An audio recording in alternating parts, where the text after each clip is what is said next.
Amis des colis de fans, bonjour et bienvenue dans ce 50e épisode. Alors, je rappelle que cette série colis de fans consiste à vous montrer, à vous présenter différents objets, souvent anciens mais pas forcément, qui me sont envoyés par différents fans de la chaîne, afin de les découvrir. Et je sais que c'est une série qui est, à voir les commentaires, plutôt appréciée. J'ai beaucoup de plaisir à vous les montrer, et manifestement, il y en a aussi beaucoup qui ont du plaisir à regarder ça, en sachant que pour certains, ça leur rappelle de vieux souvenirs, et pour d'autres, éventuellement, ça leur montre ou leur fait découvrir des choses qu'ils ne connaissaient pas. Et aujourd'hui, j'ai reçu donc encore un colis de fans et j'ai été très très gâté, comme on va le voir. Donc c'est Eric qui m'a envoyé quelques merveilles que je vous propose de découvrir ensemble. Alors pour commencer, on a cette diode qui est très loin d'être un modèle dit sub-miniature. C'est plutôt vraiment du gros costaud. Alors c'est peut-être pas la plus grosse diode que j'ai jamais vue, mais on peut dire quand même que c'est un beau morceau, 1600 volts, 600 ampères. On voit que c'est une DZ de DZ600N14, qui est fait de la société Epoch. Donc on peut voir que elle est montée sur cet énorme bloc déjà d'aluminium qui permet de la fixer sur le radiateur qui va bien. Et bien sûr, on a des cosses de connexion qui sont en adéquation avec les 600 ampères qui peuvent passer dedans. Donc on peut la tester, tiens, vite fait pour voir. Je pense qu'elle est bonne, il n'y a pas de raison. Donc là, dans le sens inverse, il n'y a rien qui passe. Pour qu'il passe quelque chose pour une tension supérieure à 1600 volts, ce qui n'est certainement pas le cas. Et dans ce sens-là, on peut voir qu'elle a même une tension de seuil qui est étonnamment basse, qui est de 0,3 volts, enfin 0,38 volts, ici, et qui fonctionne. Donc on peut voir vraiment ce genre de composants qui doit être utilisé dans des gros systèmes industriels où ils rencontrent ce genre de tension et de courant. Il y a encore plus gros, ce qu'on peut trouver dans des trains ou des choses comme ça, c'est sans doute encore plus balèze. Enfin, celle-là quand même est assez importante. Alors dans le même boîtier, on a aussi ce composant là qui est un TZ500N14 qui est 1200 volts 600 ampères, mais alors lui par contre c'est pas une diode, c'est un thyristor. Alors on peut voir ici, là les deux connexions, on voit le brochage ici, où il y a à la fois la gâchette et ce qui arrive ici, une prise pour avoir, on peut brancher un petit fil de retour sur la cathode, et donc un thyristor qui doit fonctionner aussi, donc c'est vraiment balèze. Et dans le colis, il y avait encore un troisième composant de puissance, alors dans un boîtier un petit peu différent, et là pour le coup c'est un semi-conducteur actif, comme on peut le voir, c'est ce qu'on appelle un IGBT. Je rappelle que, alors, je ne sais pas si on voit bien ici le schéma, je rappelle qu'un IGBT c'est un dispositif qui combine à la fois au niveau de la commande quelque chose qui est très similaire à ce qu'on pourrait trouver sur un MOSFET, mais sur la partie, quelque chose qui par contre ressemble plus à ce qu'on pourrait trouver sur un transistor à jonction classique, et qui comporte aussi ici, on peut voir une diode de protection.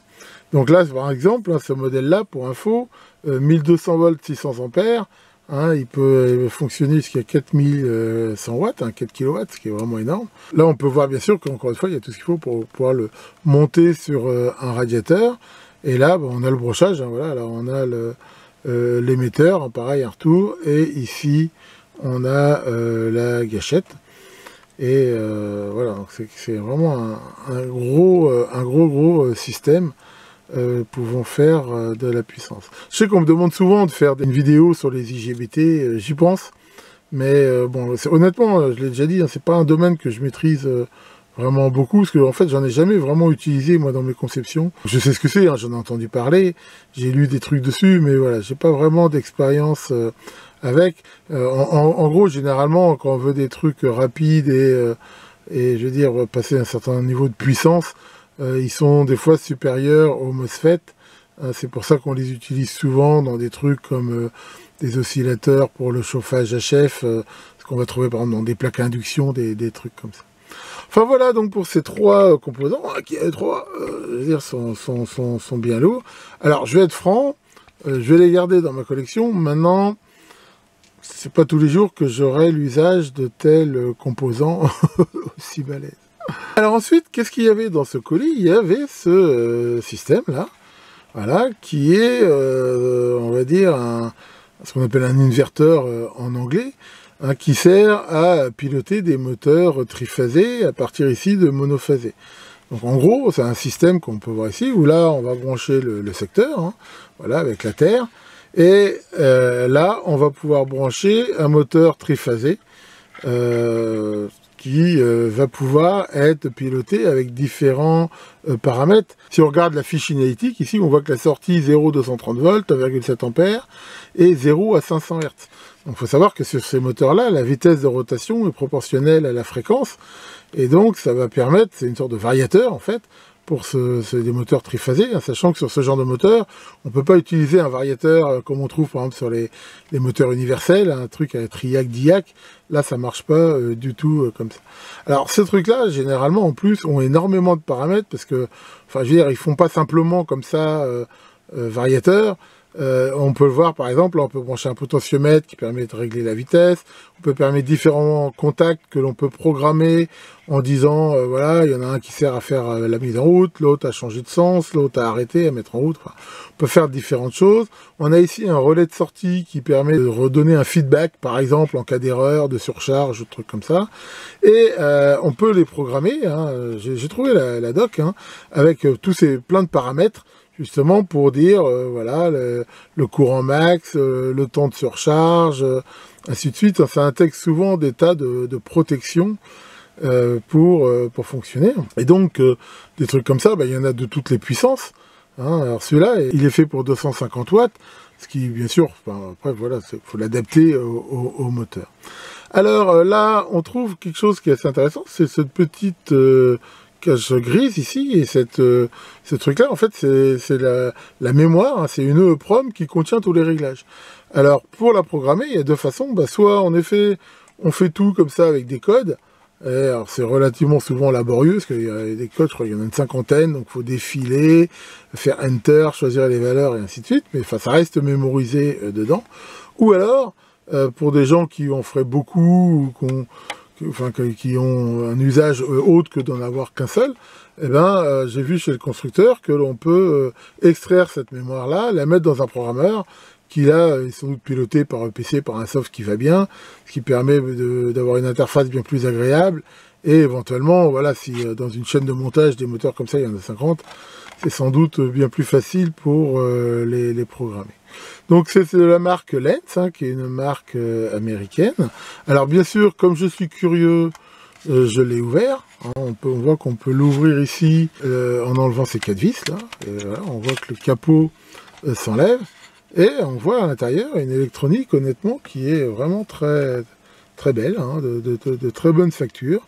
Alors, bien sûr, c'est du composant tout monté surface, hein, CMS. Donc là, il y a un peu la partie puissance, alimentation. Et là, on retrouve toute la partie afficheur, microcontrôleur, et ainsi de suite. Et là, les 3 boutons d'interface. Hein, je rappelle très brièvement que le principe de ces trucs-là, hein, il n'y a pas d'isolation galvanique, hein, entre l'entrée et la sortie. C'est-à-dire, généralement, on redresse ici le secteur. Hein, on voit ici le condensateur X2 qui va bien, et la self de filtrage. Et derrière, on peut voir là qu'il y a des ponts, en fait, des transistors en pont. Il y a a priori 2 par phase, qui sont pilotés souvent, donc je vous avais expliqué ça en PWM, et qui donc vont permettre après de faire cette tension, de reconstituer la tension sinusoïdale, hein, en découpage PWM. C'est un petit peu comme un ampli de classe D si on veut, hein, et qui permet de faire avec les phases qui vont bien, et de varier ici la fréquence. Donc voilà, c'est un très très bon truc. Alors tiens, ce qu'on peut faire, c'est essayer de le brancher pour voir moi si ça s'allume, mais d'après ce que m'a dit Eric, a priori, il devrait fonctionner. Donc voilà, j'ai branché le bignou, et on peut voir, voilà, qu'il affiche off. Donc là, après, ça va dépendre de comment il a été programmé, et ainsi de suite, mais voilà, on peut voir que là, en appuyant sur les différents contrôles, là, voilà, on arrive à rentrer en mode programmation. et on peut voir ici tous les paramètres. Voilà, C, machin, chaque C quelque chose représente une valeur, et en appuyant ici sur le bouton, bah, on peut éventuellement la changer, l'augmenter, la diminuer, ou faire ça. Bon, voilà, alors on va pas passer tous les paramètres, hein. Si ça vous intéresse, vous pouvez toujours télécharger la doc de ce truc-là. Mais il y a de grandes chances qu'il fonctionne, et je refais peut-être un peu d'autres vidéos. J'ai peut-être quelques idées pour ce truc-là, dans la mesure où apparemment il peut faire du 400 Hz, ce qui peut être très intéressant pour mes trucs d'avionique. Donc il faut que je réfléchisse à la question. Bien, alors maintenant, un autre magnifique appareil qu'il y avait dans ce bel envoi de fans, c'est cet appareil là, que je suis en train de vous montrer, qui est un PX120 Power Meter de chez Metrix. Alors Metrix, hein, c'est une marque qui est toujours très connue, même si elle n'existe plus vraiment. Hein. C'était vraiment avant un des leaders dans la métrologie, à tel point qu'il fut un temps où quand on parlait d'un multimètre, on parlait d'un Metrix. Mais c'est une boîte, voilà, qui, comme beaucoup, fait l'objet de remaniements, de rachats, de trucs. Enfin, ce qui fait que maintenant, elle appartient à la société Chauvin-Arnoux, mais qui garde plus pour capitaliser sur le nom commercial que voilà, je veux dire, sur réellement tout ce qui était Metrix. Hein. À ma connaissance, il reste pas grand-chose, malheureusement, comme beaucoup de cette belle société. Alors, c'est un appareil donc qui, comme on va le voir, permet de mesurer des tensions continues ou alternatives, des courants continus ou alternatifs, et quand on mesure les deux, on va le voir, différentes puissances, différentes informations. Donc, alors c'est un appareil qui existe en deux gammes, il y a PX110 et PX120. Alors c'est les mêmes, à part que le PX110 n'a pas cette touche-là. Cette touche-là permet éventuellement de faire des mesures sur du triphasé équilibré, alors que l'autre ne fonctionne qu'en monophasé. Donc, on va regarder ça d'un peu plus près. Alors comment il se présente? Donc il y a cet appareil, avec ici quelques boutons, on va voir, c'est très simple à utiliser. Il y a ici ce système optique, qui permet d'y mettre une interface avec un PC, par exemple. Donc dans la doc, ils disent bien, voilà, c'est un protocole série, mais qui n'est pas documenté dans le sens où, voilà, c'est un truc proprio qui permet de l'utiliser. Bon, enfin, on peut très bien l'utiliser tout seul. Donc là, on a les différentes entrées. Donc là, l'entrée pour la mesure de... On va mettre dans le bon sens, ça sera mieux. Donc là, l'entrée pour la mesure de la tension, et ici, pour la mesure du courant, sachant que le plus ici indique qu'on peut aussi mesurer du continu, la polarité. Alors pour la mesure du courant, c'est très probablement basé sur ce qu'on appelle un shunt, hein, donc je rappelle c'est une résistance de faible valeur qu'il y a ici entre les deux bornes, et en mesurant la tension, voilà, avec la loi d'Ohm, la tension est proportionnelle au courant, et ici donc pour mesurer la tension, on voit que c'est un catégorie 3. Hein, je rappelle que ça prouve en gros que voilà, on peut en gros mesurer le secteur avec en toute sécurité au niveau isolement et tout ça. Et là, je ne vais pas vous l'ouvrir, mais enfin, bon, à l'intérieur, il y a des piles. Hein, Eric a eu la gentillesse en plus de mettre des belles piles au lithium dedans de bonne qualité, et le fusible de sécurité qui va bien pour l'en permettre. Voilà, alors c'est un appareil, voilà, quand il démarre. Donc il a 3 afficheurs. Donc il affiche ici la tension, ici le courant. Donc là il affiche 0,2 parce que voilà, c'est pas parfait le 0, tu as un tout petit décalage. Mais enfin, de toute façon, normalement ils disent que c'est à partir de 10 mA qui commence à être, je veux dire, correct. Ici on a donc la puissance. Donc ça c'est, on va dire, ce qu'on appelle la puissance active. Hein, en continu, c'est le produit de la tension par le courant. Et je rappelle qu'en alternatif, on a la puissance active, et comme on peut le voir ici, la puissance réactive, qui elle s'exprime en kVA, et la puissance apparente, qui est aussi en VA. Alors bon, j'ai déjà fait des vidéos, mais je vous renvoie, je vous mettrai en lien, là, il y a une super vidéo de la chaîne qui s'appelle Monsieur Bidouille, qui explique ça vraiment très très bien, et si vous n'êtes pas trop familier avec ces notions, je vous renvoie dessus. Et là, on a le PF, qui est ce qu'on appelle le facteur de puissance, qui est aussi quelque chose de très important, sachant que dans l'idée, quand tout va bien, il est égal à 1, mais pas forcément. Alors bien sûr, ces valeurs-là, selon qu'on est en continu ou en alternatif, en continu, je veux dire, ces machins-là n'ont pas de sens, bien sûr. Par contre, on peut très bien utiliser ce truc. Alors, tiens, je vous propose de faire d'autres petites manips pour voir s'il fonctionne bien. Alors déjà, quelque chose qui est très intéressant sur cet appareil, c'est que ce qu'il affiche, en gros, c'est toujours la tension efficace et il se fout du signe. Alors voilà, par exemple, là j'ai branché en mode voltmètre. Si je le branche ici sur mon alimentation continue, que j'ai réglé sur 20 volts, on voit que voilà, il m'affiche 20 volts. Mais on voit que si j'inverse la polarité, il m'affiche toujours 20 volts, il ne m'affiche pas moins 20 volts. Mais ce qui est intéressant surtout, c'est que si je la branche sur mon alimentation alternative, donc là qui me donne du 50 Hz, 20 volts alternatif, eh bien il m'affiche aussi 20 volts. Alors ça peut paraître un petit peu bizarre, mais en fait l'idée ici c'est que ce système-là, il réagit, je veux dire, en tension et en courant, ce qu'on appelle efficace.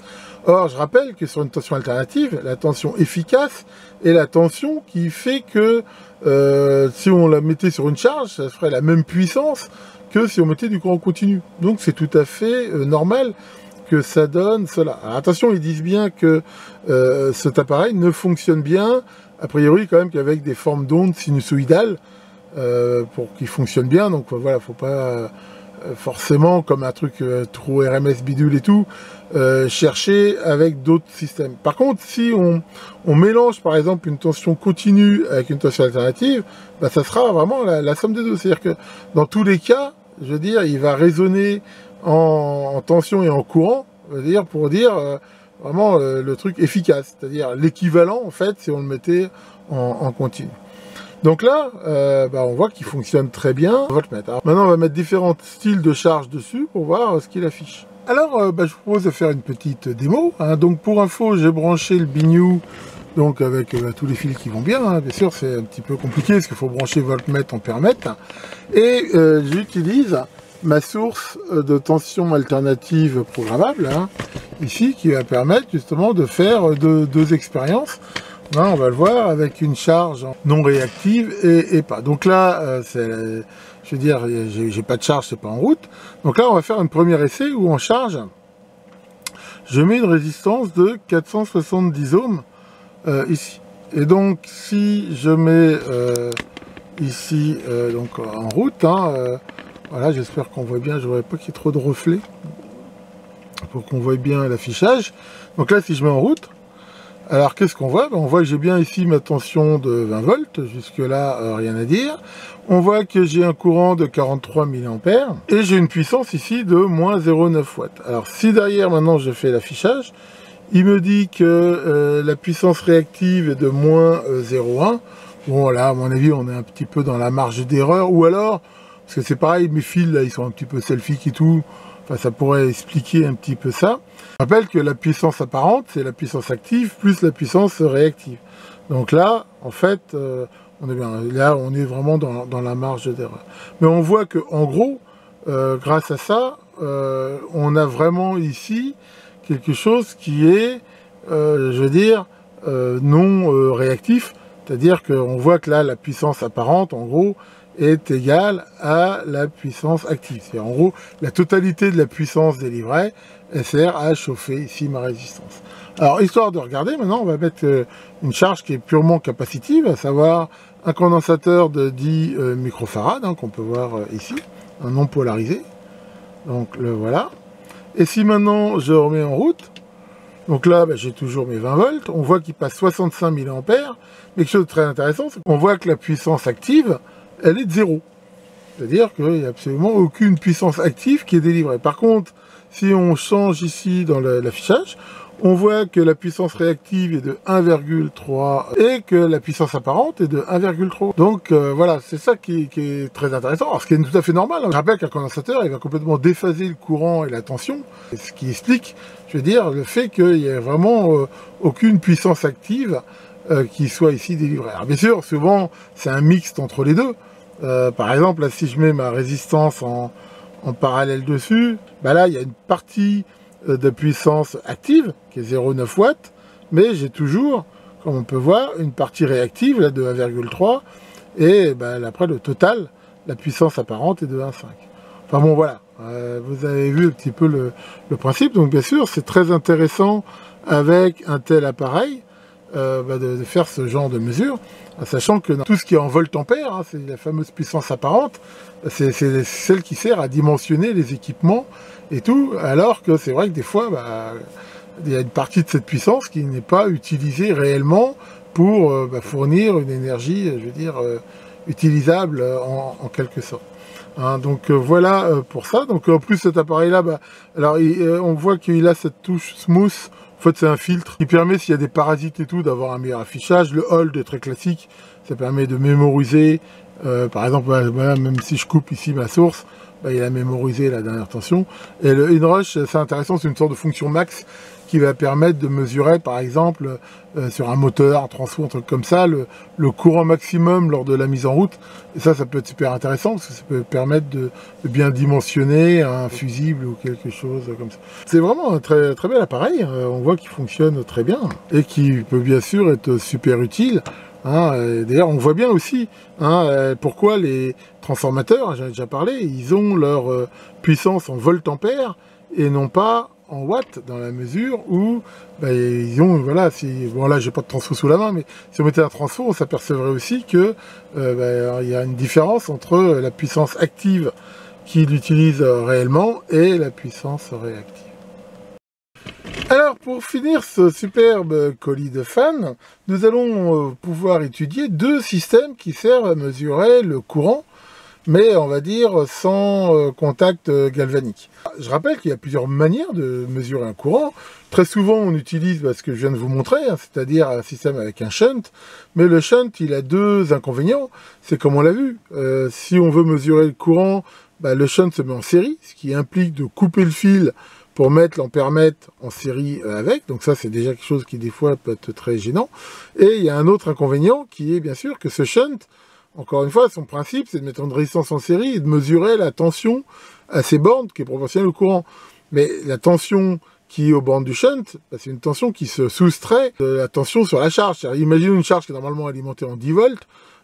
Si je le fais de mettre un shunt, je mesure 1 volt aux bornes du shunt, en fait, ma mesure va perturber dans la mesure où mon système il est plus alimenté en 10 volts, mais il est alimenté en 9 volts, vu que j'ai 1 volt au niveau du shunt. Alors, on prend toujours des résistances shunt relativement très faibles pour pas perturber, mais d'un autre côté, si on veut mesurer des courants aussi faibles et tout, enfin voilà, c'est un des inconvénients du shunt. Mais il existe d'autres systèmes pour mesurer les courants, dont un que je vous ai aussi des fois souvent montré, qui est ce qu'on appelle le système de la pince ampère-métrique, qui revient en quelque sorte à faire une sorte de transfo avec un primaire qui est fait d'un fil. Donc là, on a un magnifique modèle qui est justement de la marque, on en parlait tout à l'heure, Chauvin-Arnoux, et qui est un PAC 400, qui est fait pour mesurer des courants. Alors, on va voir pourquoi continu, de 10 à 400 ampères. Alors, on peut voir que c'est déjà pour faire des sacrés courants, c'est pas fait pour mesurer des petits trucs, et avec une tension de 600 volts. Alors attention, ici c'est assez intéressant en fait de dire, on pourrait se poser la question, mais pourquoi ces gens-là parlent d'une tension alors qu'a priori il n'y a pas de contact? C'est parce que c'est le système, c'est l'isolation de tout le système. C'est sans doute la tension de claquage qu'il peut y avoir entre ainsi un conducteur a priori sans isolant et le système. Mais c'est vrai que normalement, tant qu'on ne dépasse pas cette tension de claquage de 600 volts, je veux dire, elle est même peut-être plus élevée, eux ils garantissent 600 volts, normalement il n'y a pas de contact galvanique. Alors ça se branche, comme on le voit ici, sur un multimètre tout à fait classique, voilà, avec ses prises de sécurité. Et je rappelle que quand on l'utilise, si on veut mesurer le courant dans un fil, par exemple celui-là, on va pincer simplement le fil, je veux dire le faire passer à l'intérieur de ce truc-là, qui on peut le voir, en fait, comme je dis, c'est une sorte de transfo.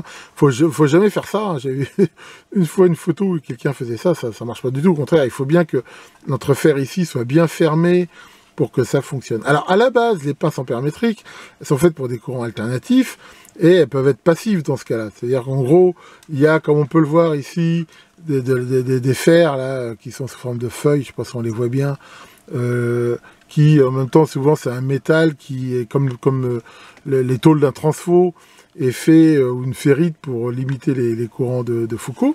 Et en alternative, ici on va faire une bobine avec éventuellement un grand nombre de tours, Et comme je dis, c'est un transformateur de courant, mais on peut le voir comme un transfo avec une spire, voilà, en entrée et plein de spires en sortie. Alors ce genre de pince, par contre, ça ne fonctionne que pour les tensions alternatives, mais pas continues, dans la mesure où, comme dans un transfo, ce qui fait le transfert, c'est la variation de flux. Avec un courant continu, il n'y a pas de variation de flux. Mais il existe des modèles, dont celui-ci, qui permettent quand même de mesurer des tensions continues. Mais eux, ils marchent sur un principe un peu différent. C'est que dans tous ces trucs-là, l'idée, quand même, je rappelle, c'est que quand un courant passe dans un fil, il va émettre un champ magnétique. Hein, ça fait partie des lois de l'électromagnétisme, qui est proportionnel à ce courant.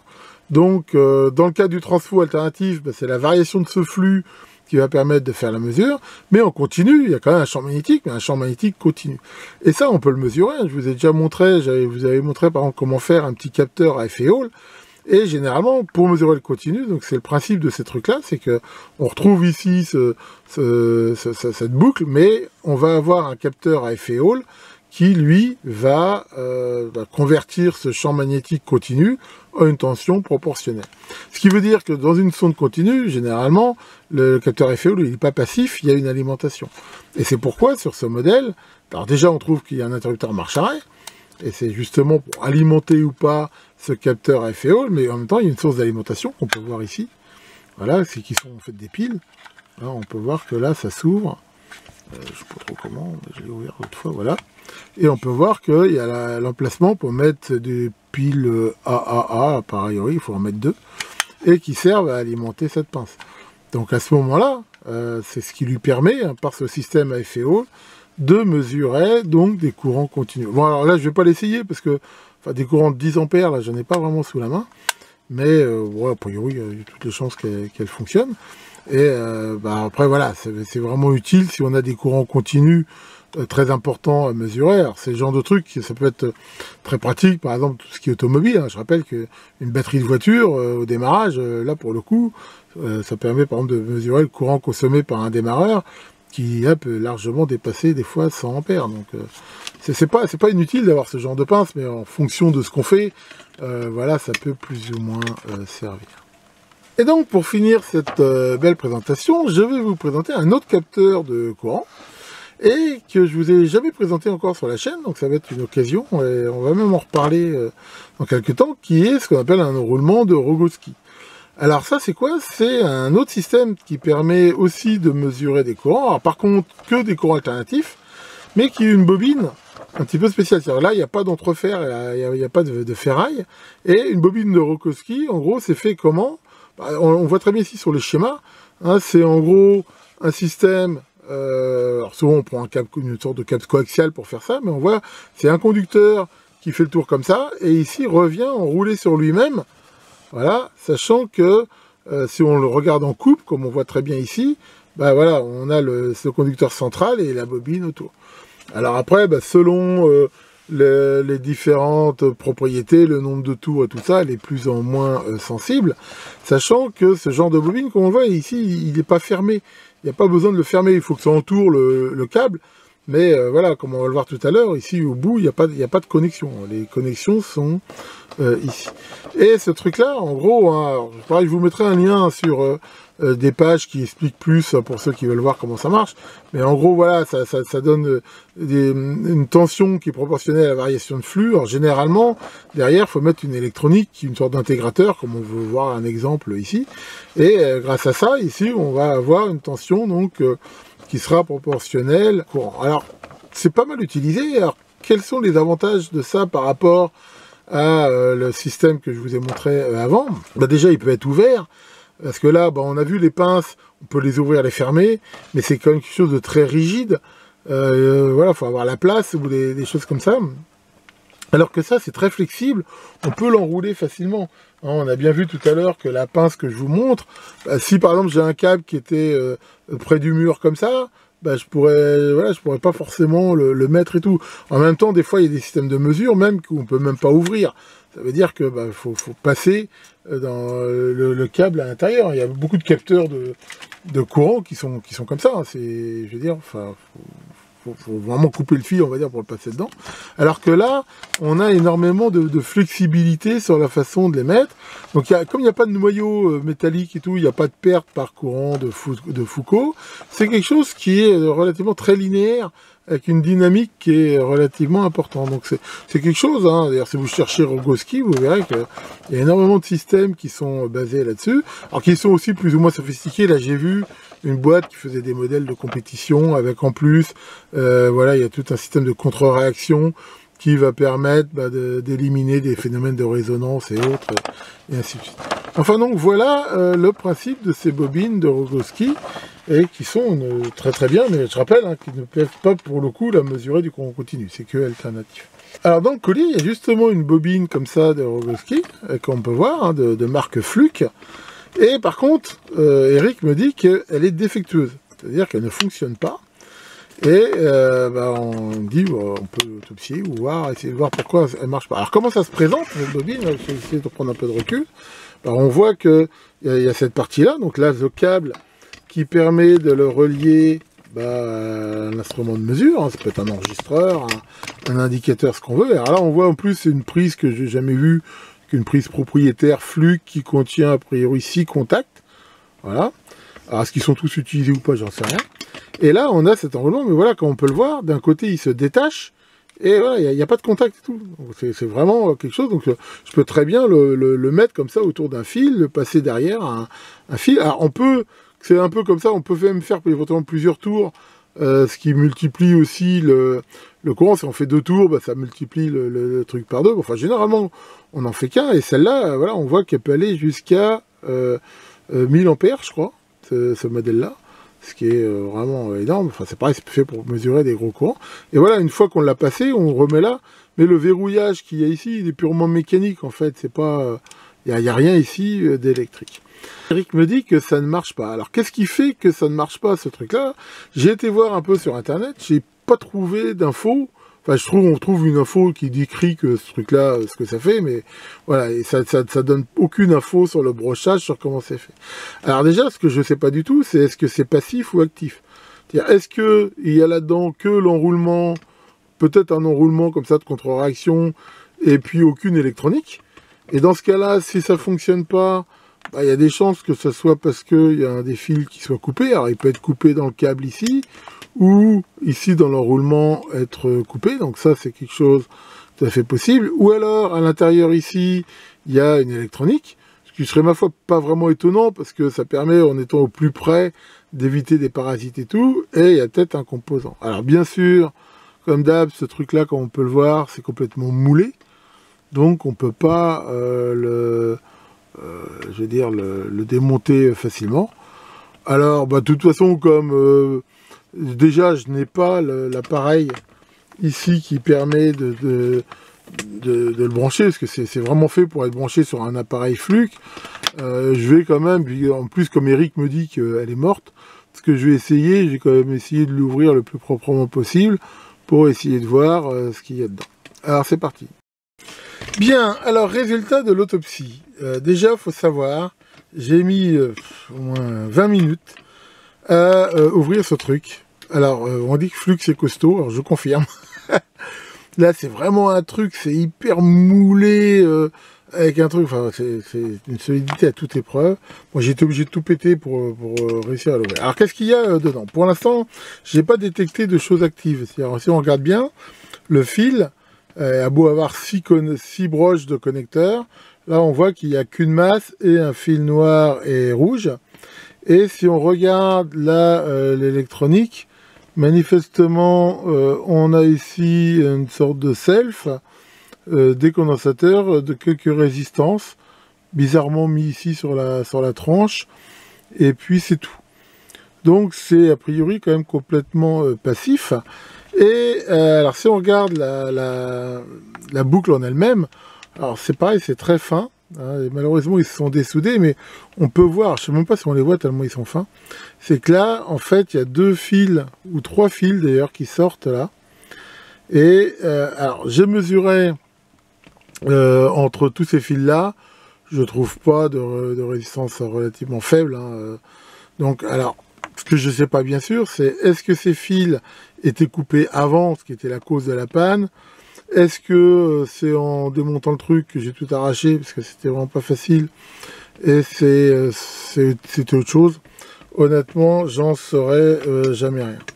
Mais enfin, voilà, hein, l'idée c'est ça, hein, mais ce qu'on peut imaginer quand même, hein, c'est que cette bobine de Rogowski, là, donc à l'intérieur il y a un fil, et tout autour, donc en fait, voilà, enroulé comme ça, et surmoulé après par ce plastique, on voit le fil ici est très fin. Alors, on peut se fabriquer soi-même ce genre de bobine. La bobine en elle-même, bon, il faut être patient, mais avec un bout de coax dont on enlève le blindage et on garde que le fil intérieur et le premier isolant. Derrière, si on enroule un fil de cuivre, derrière on remet une gaine, on peut relativement facilement se faire une sonde. Bon, ça reste du do-it-yourself, mais qui est pas trop mal, qui peut être exploitable. Après, c'est en fait c'est l'électronique derrière, si on veut avoir de bons résultats, qui est un petit peu plus éventuellement touchy. Mais enfin bon, après c'est toujours pareil. Qu'est-ce qu'on vise? Est-ce qu'on veut juste mesurer comme ça, ou est-ce qu'on veut des trucs de compétition? Enfin voilà, de toute façon, ce que je vais bientôt faire, hein, sera probablement la prochaine vidéo, je vais vous montrer justement 2 des 3 sondes que j'ai reçues avec mon super oscillo Mixig, dont une sonde de courant qui justement est aussi basée sur une bobine de Rogowski, mais enfin qui elle bien sûr fonctionne et que j'ai certainement pas démontée. Voilà donc pour la présentation de ce 50e colis de fan, donc un immense merci à Eric pour toutes ces merveilles. Après c'est une vidéo un petit peu plus longue que d'habitude, mais enfin bon. Je pense que ça valait le coup quand même d'approfondir tout ça. Alors, c'est un peu dommage quand même que cette sonde Fluke là ne fonctionnait pas. Pour info, j'ai été voir sur le net et c'est une sonde qui est vendue très cher. Hein. Elle est vendue dans les 800 €, je crois. Enfin bon, là, j'espère qu'elle était vraiment morte parce que sinon, d'avoir bousillé une telle sonde, parce que là, elle est vraiment morte de chez morte, c'est un petit peu dommage. Maintenant, de toute façon, la sonde en elle-même, comme on le voit, on peut même pas l'utiliser.